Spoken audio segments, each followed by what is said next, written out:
আমার সাথে যাচ্ছে হচ্ছে আমার মা, এই যে আমার মা, ঠিক আছে বন্ধুরা। এখনকার অবস্থা তো খুবই বুঝতেই পারছো, কিন্তু আমাদের টিকিটটা কাটা হয়ে গেছে, অনেক টাকার লস হবে। আর সব থেকে বড়ো কথা, আমাদের গভর্নমেন্ট আমাদের সাহায্য করবে। ওনারা এত কাজ ভালো করেছে, ওনাকে কোটি কোটি কোটি কোটি প্রণাম।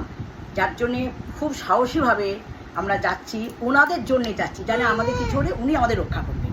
আর নেক্সট হচ্ছে এই যে আমার ছোট খোকা, এভাবে বাবা বলতে শিখলো, এখনো কথা কওয়া শিখতে পারিনি। হ্যাঁ, ও খুব মানে ব্যস্ত হয়ে পড়েছে, কখন বেরোবো। আর এর আমার স্ত্রী।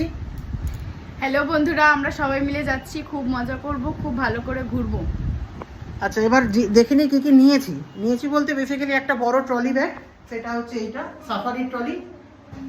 এই ট্রলি ব্যাগটাতেই সমস্ত কিছু ঢোকানো আছে, সাথে একটা ছোট পিগ ব্যাগের ট্রলি আর একটা বাচ্চাটার জন্য একটা বোতল নেওয়া হয়েছে, আর টুকটাক খাবার দাবারের জন্য ছোট ব্যাগ। এবার আমরা ঠাকুর, ওই যে আমাদের ওখানে ঘরে ঠাকুর নমস্কার করে এবার আমরা বাই বাই বলবো কলকাতাকে, যাবো প্ল্যানেট। ব্লগটা পরবর্তীতে দেখতে থাকুন, যদিও আমি কোনো ব্লগ করতে জানি না, চেষ্টা করলাম টুকটাক করে ছোটোখাটো কিছু করার।